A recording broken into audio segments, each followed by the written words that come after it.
Chers téléspectateurs, Balandia Molaire Télévision, n'a pas mbote, bonjour comme bonsoir, partout bozo la nabiso dans le monde.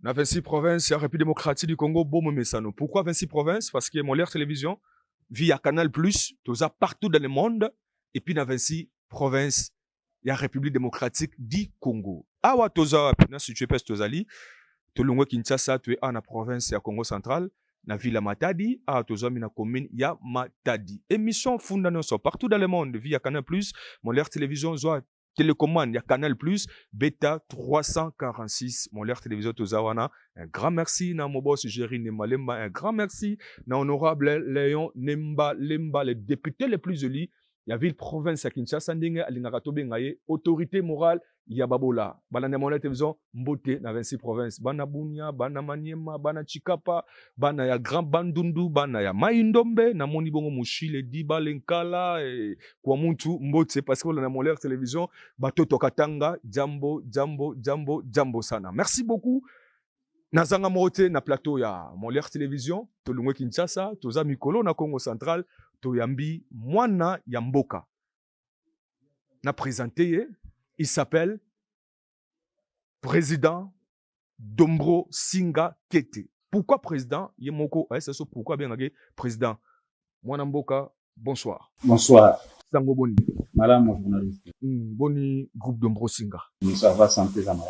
Ozana nous sala ganini. Ngana za moko na kati ya baon d'affaires, opérateur économique, opérateur agricole, azali déclarant douane. Opérateur économique, opérateur agricole, déclarant en douane. Le groupe Dombro, nous avons un groupe Dombro. Groupe Dombro, c'est une société d'affaires. Voilà. Et navigara ndenge ni fonctionnement nango. Le groupe Dombro a un sous-groupe na kati groupe Dombro, que la fondation Dombro, que la Estaco comme société à maintenance, et zali na kati wana que un bureau à consultance, un négoce international, que ça la montage à dossier, que ça la bureau de réflexion, il y a d'études, il y a et sur le plan scientifique. C'est ça qui facilite les médias fréquences quand même, et comme facile. Alors, le lot Oyo, après 61 ans passés à l'indépendance, parce que tu peux fêter l'indépendance entre juin et tu peux les kawa, l'autre aux ans mois de juillet dans le facilité, après 61 ans. Ni ne pas que c'est la République du Congo, ni ne l'Ongo. Merci pour la motuna. Après 61 ans, il y a l'indépendance. Vous remarquez que Makambo Malam et Salami, il y a Mabéfe et Bakar. Ce que tout à l'heure, les 60 à 65, si nous avons 70, nous avons une monnaie qui est stable. Au présentement, nous avons $1 et comme la valeur, il y a 2000 francs congolais.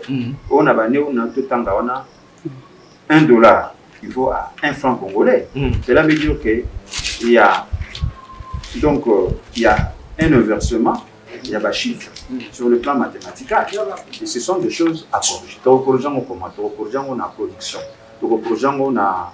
faut encourager l'entrepreneuriat local. Il faut encourager les gens qui bien penser bien. Après 60 ans, 61 ans, nous avons remarqué que l'école est belle au monde de la tique et la biseau. Nous avons repeindre en beauté. Nous avons réflexionner en beauté. La toilette est baby. On a mal géré. Tous à la conscience, on doit se dire la vérité en face. Surtout le développement. Il faut tous à la politique qui a maintenance. Il faut tous à la politique qui a pour bakisa. Diriger, c'est prévoir. Très bien. Prévoir, il faut créer ce qu'on appelle un système prévisionnel. Pour toute la natalité par rapport à toute la mortalité, et ça supérieur. Cela veut dire que tous les gens qui ont été il faut prévoir bakotanga na école nini bakotanga na école nini ba formation soki babeli ba pito nini o eza na capacité ya koyamba bango hein nyonso wana faut tout prévoir faut tout bakisa c'est ce qu'on appelle politique et système prévisionnel. Bon bilanga o toza nango sur le plan local est-ce que ça capable ya nourrir batu lelo to bakisi bilanga balonga te. Domaine de l'enseignement à l'époque, ça faisait quelque chose. Mais présentement, tous les années, où est l'équipe domaine de l'enseignement? Nous sommes tout ça. Il faut tout ça, bilanga, tout ça, élevage, tout ça, pêcherie, pour permettre de laisser bazo potama. hein bango nde bakozala Congo à lobby bakozala ba chef de l'État à lobby bakozala ba professeur à lobby bakozala ba commerçant ba ministre à lobby faut te bakobomba bango social et banina na kolia bonne santé ba soins médicaux nous sommes l'éducation c'est ça qu'on appelle le social pour ceux qui te bafouent le kwana to kobomba ba tundengeli c'est pour cela que nous c'était dans les cambo Italie ce qu'on appelle social. C'est que d'après eux, après Kokende ya Belge tiki biloko, est-ce que tu le Congo, tu peux utiliser comme biloko belge tiki tu peux te battre tout le monde ya Belge? Non, tu dois continuer pour exploiter et ça n'a pas d'intérêt. Tu dois continuer pour exploiter. Après 61 ans, président de Mbrosinga. Ni nyamala mwana la République démocratique. Après 61 ans, c'est-à-dire tout le monde indépendance, on va diriger biso, les lobbies sont montés au Zimboka na maboko. Nini oyo tosali ya Moutouya. Après premier président Kasavubu, deuxième Mobutu, troisième Laurent Désiré Kabila et quatrième Joseph Kabila Kabange. Aujourd'hui cinquième président Félix Antoine Tshisekedi Tshilombo. Président Antoine. Oui, merci pour la maintenant. Et donc ya Moutouya oyo Makenga, ils ont beaucoup plus de démocratisation. Parce qu'à l'époque, on ne parlait pas de multipartisme. Nanyaza perd la démocratie pour le Lobokma Roué et l'amour. Non, parlons-en. Non, Togo était mais tous qui est le père de la démocratie. D'après vous, président. Tous à la reconnaissance. En 300 tabou, vas-y. Tous à la reconnaissance. Mobutu, président Mobutu, paix à son âme. Il a soutenu la dictature, bien après. Il a libéré. Il a proclamé le multipartisme. Unité nationale. Unité nationale. Bien après. Azalaki Aïmogote. Papa Nabiso Etienne Tshisekedi, paix à son âme. A l'ité mingi pour la multipartisme et c'est planté dans la mboka na biso le loyo a contribué mingi na kati éveil national congolais tout a comment votre courage à voler capé na etendo moke na sali pe critique ya makambo itali politique grâce à papa on a on doit être reconnaissant na président Mobutu personnel na président Etienne Tshisekedi na nyuso basale biso na papa idéo hein le professeur oui na président Kasavubu na le tout premier ministre Lumumba Emeris na Laurent Désiré Kabila na ba fort nous ba conjuguer pour le démocratie il doit avoir racine na mona katia mboka na biso. Est-ce que ba pointe na bango ezali mutu lokola premier ministre démocratique du Congo Patrice Emery Lumumba? Est-ce que a pointe il tika tu loboko to ko sentir bango to zo reconnaître ba valeur na bango? Oui, ba valeur na bango to zo reconnaître bango parce que ça grâce à bango que les loyo bah porter biso ce qu'on appelle mère il y a sens il y a révolution bango peut bah s'inspirer quelque part bah s'inspirer qui na papa Simon Kimbangu na maman na biso Kimpavita ça bah grand esprit oyo bah l'on qui ce qu'on appelle sens et révolution ozomona c'est tout ça la reconnaissance na bango nyonso est-ce que tu reconnaître bango non tout ça Kimpavita papa foi bango papa foi bango.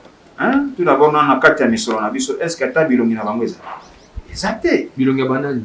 Papa Simon Kimbangu. Aza figure de pro. Na kati ya makambo etali révolution démocratie en Moka. Il a fait beaucoup pour nous. On va être reconnaissant. Normalement, si ça dépendait que de moi, et l'on a papa Simon Kimbangu faisait la na kati ya mission na biso. Et l'on a maman Kimpavita. Fais en acte mission na biso. Mais biso to lingi mbongo na biso de la star. Sur le plan spirituel, ça se marie pas. Mais bae oyo nzamba tindela biso ba messager, obalité, obapesa sambo ya makambo etali révolution, ya makambo etali développement, ya makambo etali éveil national. To bunga bango. To immortaliser bango. To tata mi bilongi na bango na misolo. Nous sommes ça compte. Et quoi apporter un plus. Mboka etambolaka sur le plan physique, mais sur le plan spirituel. Tout le temps, nous sommes qu'on a physique, bon la spiritualité.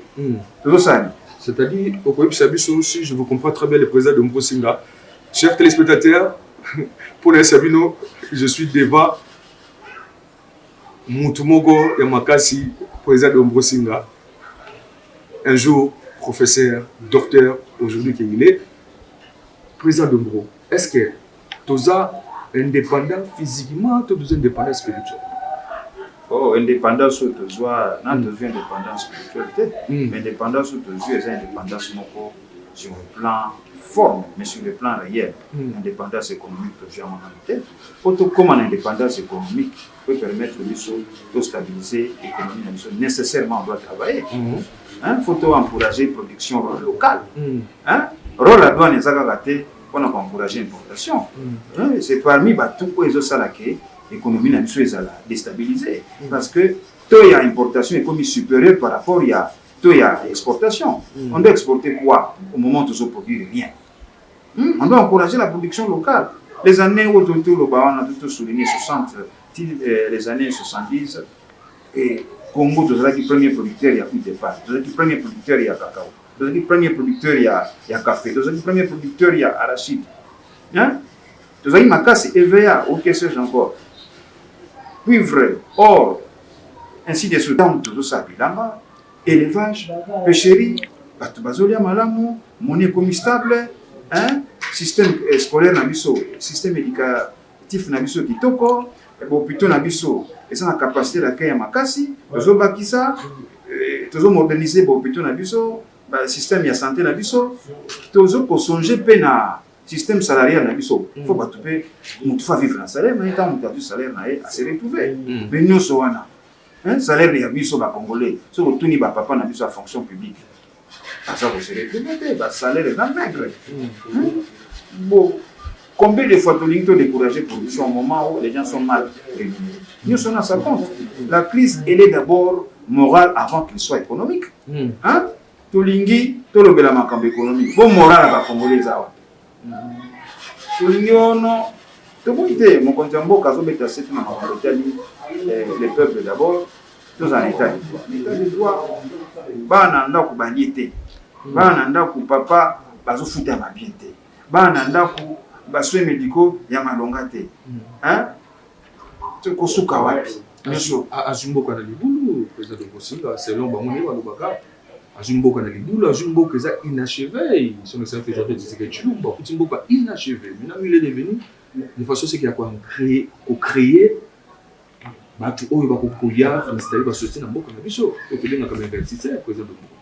fait, les boulots au chef de l'État. Ils ont les boulots après l'indépendance et avant. Non, ils ont les boulots pe bango bakutia. Même le président Joseph Kabila a contacté. Le sénateur. Oui, il y a un sénateur à vie. Il a fait son temps. Il faut voir qu'il a fait. À côté qui la situation est là qui m'a monté. Il boule les là qui m'a trop. Nous avons stabiliser mon nez. Tant qu'il y a à salir des forts, à conjuguer des forts ensemble dans bateau accompagné qui est. À salir des forts dans Bango, mais au moins il boule les là qui ce n'était pas facile. Nous avons il peut envoyer. À ça des forts, à ce mais ce n'est pas facile. Mais nécessairement le chef d'État, il doit être accompagné dans votre bonne foi. Et ça va être tout ça, il parlait autant à diplôme, tout ça, il parlait à classe de côté, mais il parlait à la accompagner dans Bolingo, dans l'amour du prochain. Lorsqu'on est animé de l'amour du prochain, ma pécio responsabilité quelque part au Bolingo comme ça.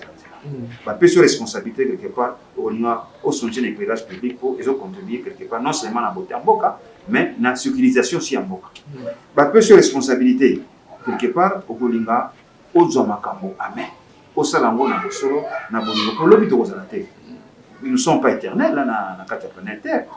C'est ici pas s'installer et tikala ya basala ko ba ko sala les lots sont qui il pas ni pas ngol di Congo central so kota na kota mwanda kuna makoma metikala c'est ici pas s'installer biso to kotika nini lobi. C'est comme ça moi j'amène les gens à raisonner à réfléchir les akate to ye to sali boto zongi si boye mais tant on zobi na nzango kobina yo moko te bina pe na bandeko na ba compatriotes parce que lobi to ozalate histoire ni to kotika. C'est ici pas ça Stanley. Merci beaucoup mon Leader Télévision.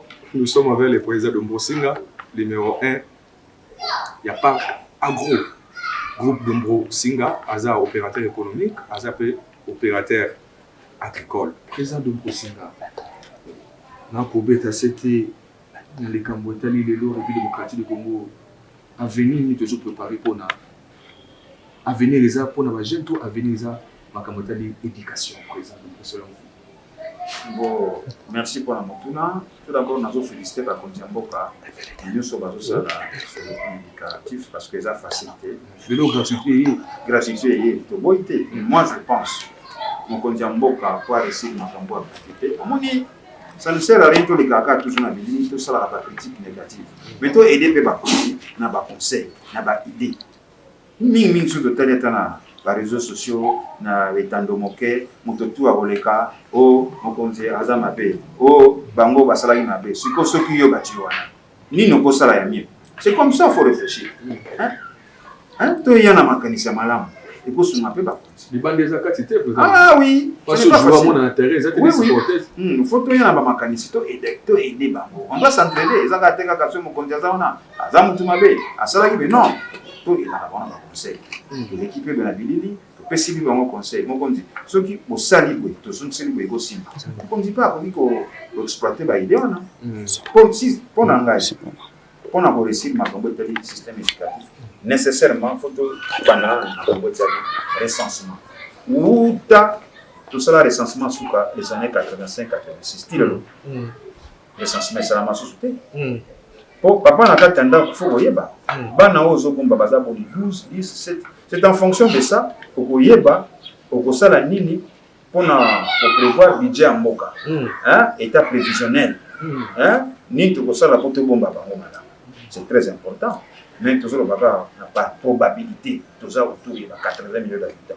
100 millions 90 millions c'est déjà un défi mais to commander nini ya kubongisa makambo etali misolo ya kofuta bato makambo etali baswenge bukaka to banana makambo etali recensement pe ba à peu près tout ça va compter so to bani ko misa ba chiffre na e ko sunga biso même na mapona tant to kenda ka élection to dit que non to za nombre autant mais bato bazalaki o balekaki na makambo etali enrôlement baza autant bato pe bakendaki na vote baza autant bana o bazotanga kelasi baza autant o babotami sika baza autant o bakufaki baza autant nous sommes dans les chiffres de Zéba. Sur le côté internet, Italie, France, les États-Unis, les pays où tous considérés comme un modèle. Mais sur le côté, les lots bateaux famille boni, ebimi, bateau babotami, ebimi, na soukane, bakomi na batuboni, ebimi, mais pas na biso, les chiffres ils erronés. Pourquoi? Parce que tout ça là dans le recensement il y a cela plusieurs années. Donc c'est dans mon compte. 85 et 86. Ti les lots je vous dis. Recensement seulement. Mais non, hein? C'est presque un quart de siècle. Aux Hollandais, on a un autre Senga, mon Kondiamboka, attend une situation. Il y a recensement. Il y a un nombre de peuples aux gérer. Oui, nombre d'habitants par kilomètre carré, nombre d'habitants, dans le secteur, dans le territoire, dans le cas Congo, nous avons Zaboni, Bampaka Bazaboni, Bilenge Bazaboni, Bamama, nous sommes là. C'est très important. Nous avons combien de superficie en République démocratique du Congo? 2 345 000 km². C'est nous sommes déjà exploitateur. Non, nous avons un moteur arabe, mais c'est jusqu'à présent que nous exploitons nos tomates. Pas même un quart, il y a ma belé où ils exploités. Donc, nous sommes là. Continuer à vivre sur la population. Il faut total la direction, total la nuit pour ça la bonne avenir. Voilà, président Dombo, le Bénin, Oyo, Tokoki, Osala, Topé, Otala, pour l'avenir Yamboka. La souvenir qu'on un homme puissant sur le plan spirituel, plus soit comment tu reconnais Papa Simo Kimbambu, le Banaya Souka avant Akufa. Moutazo Kufa, Mourazo Kufa, le Balouasuka Mounoko, Alobi, Lubumbanti. Lubumbanti, c'est-à-dire quoi? Tobatela Mboka. Président Dombo, vous avez un message? Oui. Oui, sur le tourné, on a vu sur la Swahili, pas de cette explication. Il y a Moana, Bumbashi. Il y a beaucoup d'explications. Bumbashi, ils ont Swahili, vous avez dit? Non, Bumbashi, ils ont dit Malubasuka, Papa Simon Kimbamba, Misaka. Avaka Tamotema. Lubumba, Nti. C'est-à-dire? Tobomba Mboka. Par rapport à nous. Tobomba Mboka, na bizarre. La mentalité, notre façon de réfléchir, notre réflexe à bien, notre nabiso, notre système prévisionnel nabiso, notre façon de manager, de diriger, la gestion nabiso. C'est ça qu'on appelle tobomba mboka. Lubumba ti maloba ya nani? Maloba ya papa Simon Kimbangu. Personne. Balandi Amolo la télévision, tout ça la président Dombro Singa qui était alors président Dombro lelo au monde amutunyo so aza focalisé ba tout ba fixer regarde na bango kaka na minerai na colbert na cuivre na yango ne ba richesse ya Congo. Donc les autres ba richesse juste vous allons exploiter. Bon, ngai nazo benga mona ba richesse te pour nous transformer en richesse. Ça ba potentialité tout ça. Mais qu'est-ce qu'on appelle potentialité? Qu'est-ce qu'on appelle richesse?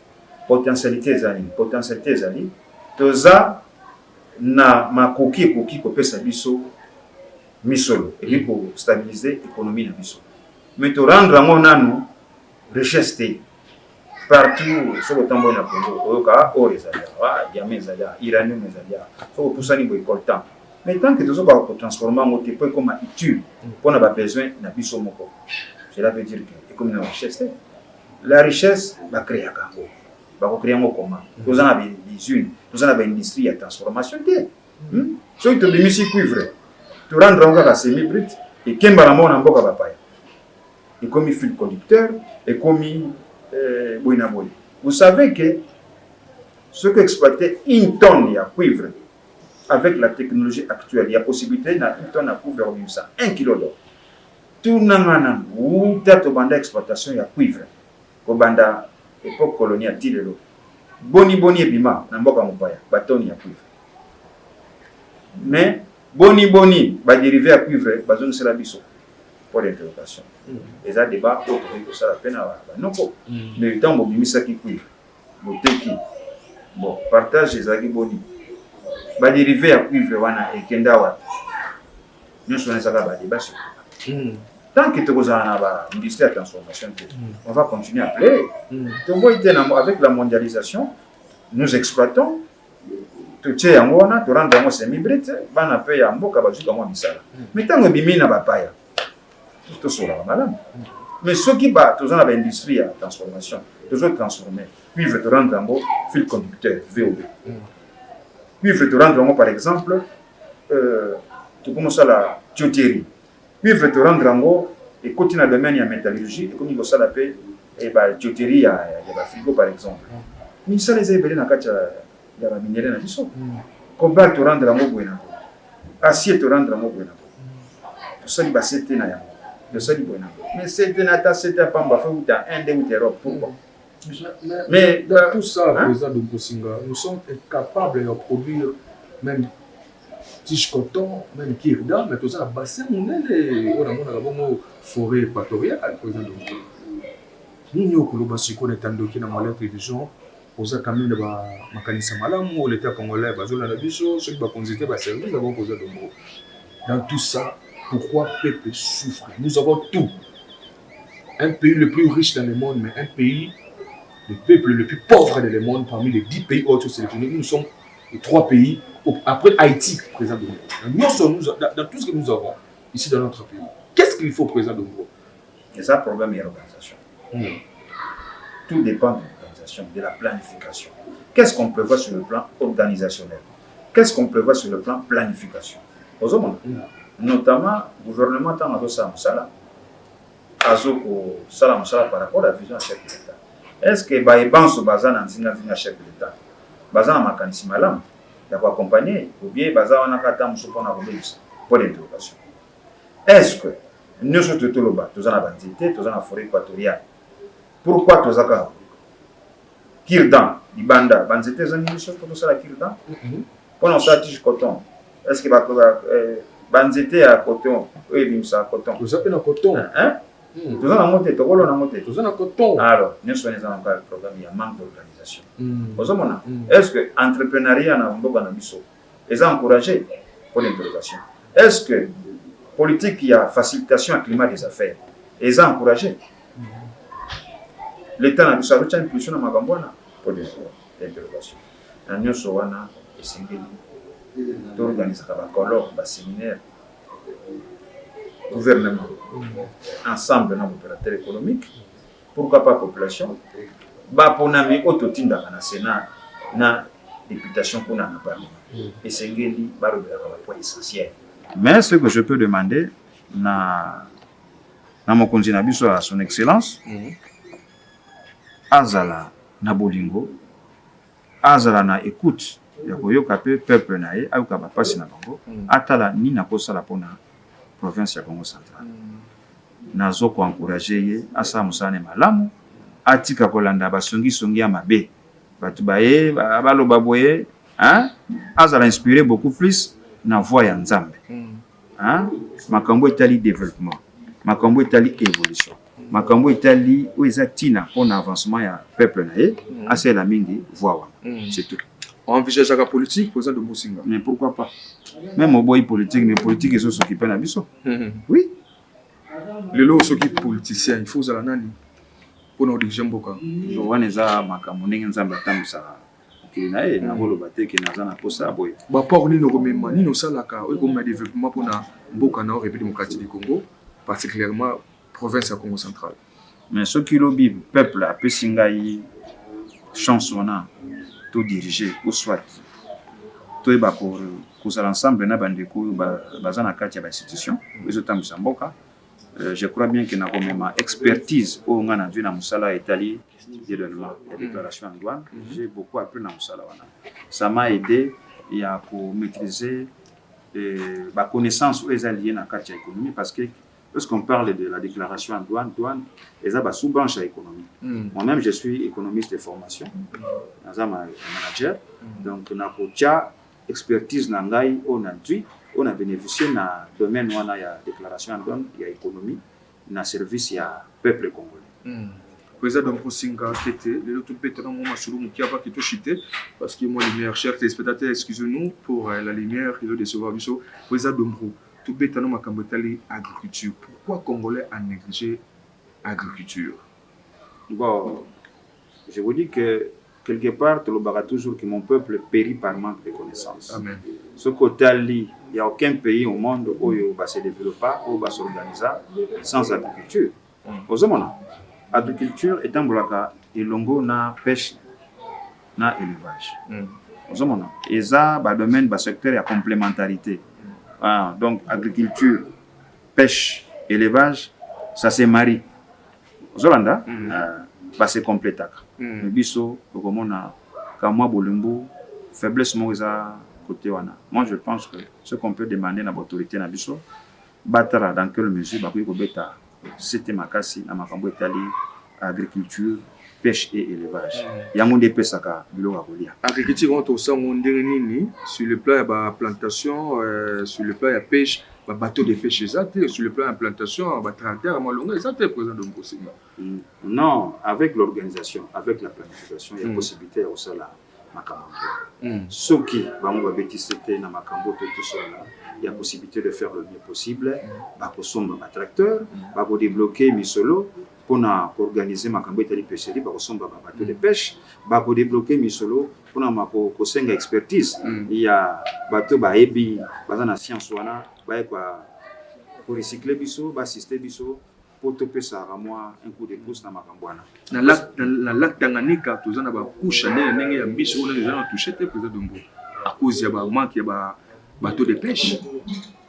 Mais c'est vrai. Ce que vous dites là, totalement raison, parce que Tozana Mai, Tozana Mabele à Malambo, mais Tozo exploitant côté.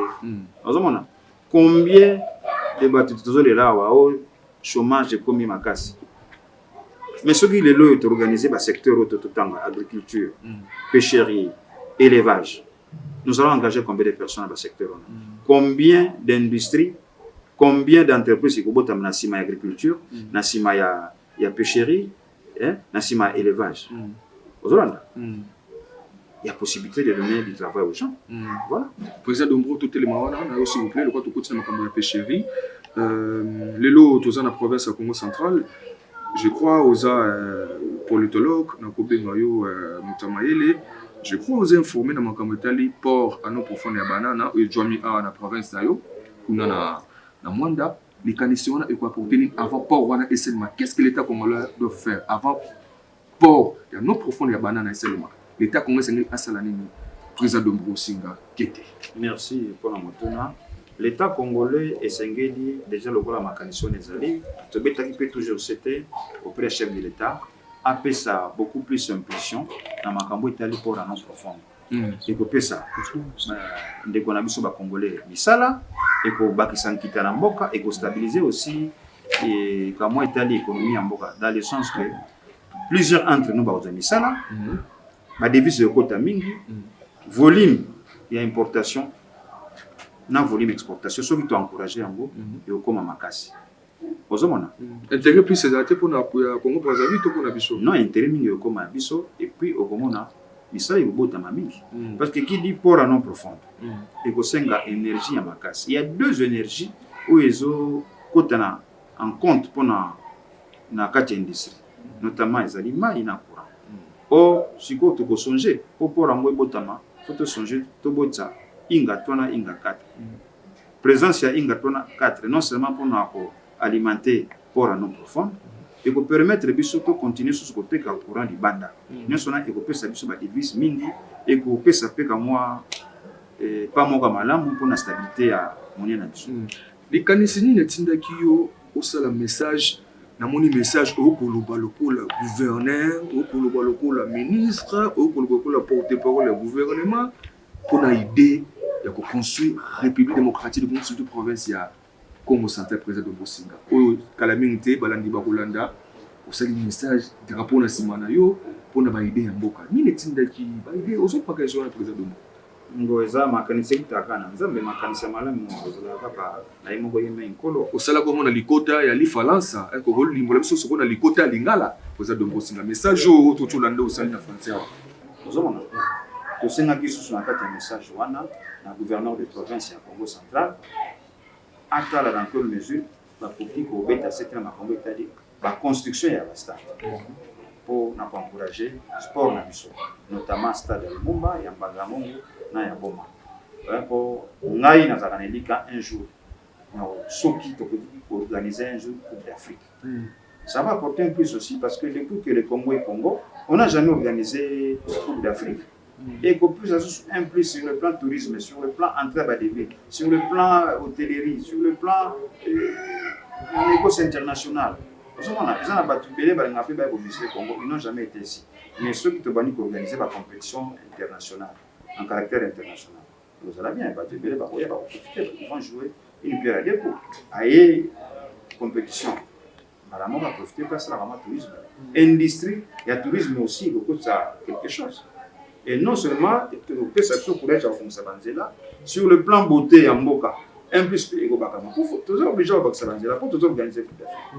Dans ce sens, on a peut-être que c'était ceux qui va côté la semaine stade pour sport na biso et là il manquait pour ceux qui a manqué à l'infrastructure. Le Mboka la plupart ya Mboka dans le monde va vivre le tourisme pour une télévision démocratique du Congo. Or que nous avons tout espace avec des MBA. Mais pourquoi donc bénéficier du tourisme?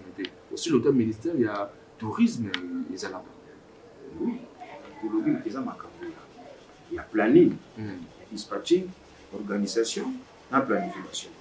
Tous les éléments ne sont tous en planning plus organisation, organisation plus dispatching, dispatching plus réflexion. Donc on peut savoir résultat ya bien au comment on a mon embo ko tambo. Président Dombo makanisi ya boye pona niti ko pousse ne pas tata mo konsa ko koma mokanda lokasa ko koma na lokasa ko tindela makanisi pona nini te osali yango. Bon, toujours ça là, toujours ba chercheur quelque part aussi. Toujours pour mettre ba pensée ya malamu pour le développement ya mboka. Mais to kotika tata mo kondité chef de l'état abundaka yemo bitumba wa développement. Nous sommes là pour encourager, pour accompagner. Mais fort de ça, mutu na mutu. Ici, Kazali Sengeli, akanisa malamu ni na kosala aussi pour l'amboka. Petit que la charge na chef de l'État, chef de l'État a la charge de belé, a la makanisa malamu. Moi, je pense que ce que nous faisons, n'a pas pensé à malamu, n'a pas bonne volonté à malamu, et pour permettre aussi mon kondiamboka ensemble, mon kontina biso to tongamboka. Moi, Namboka Dombo Singa, on kontina biso to tongamboka. Est-ce qu'il y a eu président Dombo Singa qui était Ozalaka optimiste ou pessimiste pour Namboka no République démocratique du Congo et puis pour le gouvernement actuel? Non, on a optimiste. Vous êtes optimiste. On a optimiste. Ni les convaincre que vous êtes optimiste pour le gouvernement actuel. Nzamba pesibisonyo sauf rien. Tozana maya malamu, tozana mabele eza riche, même au tient engrais chimique te pesaka hein toza un environnement malamu na ba mboka mususu environnement est déjà pollué. Président Dombro Singa Kete, merci pour nanga remercier yo tant ezala qui est belé mais obi bien télévision zangonga ko vanda na yo pour sanatika yoti pour ça continuer toujours dans l'analyse et puis pour le développement ya mboka zo mu quartier du Congo. Quant à moi na pesio merci aux qui très occupé dans un pied levé yango conséquence yango pour que ngana yo président Dombro yo bana suka pour le journal lelo ezanini bon nalinga kana pesa kama ilo basuka omoni toto vivre situation moko eza hécatombe parce que nous assistons à la crise moko écologique ya makasi tozo procéder na reboisement na déboisement na vitesse moko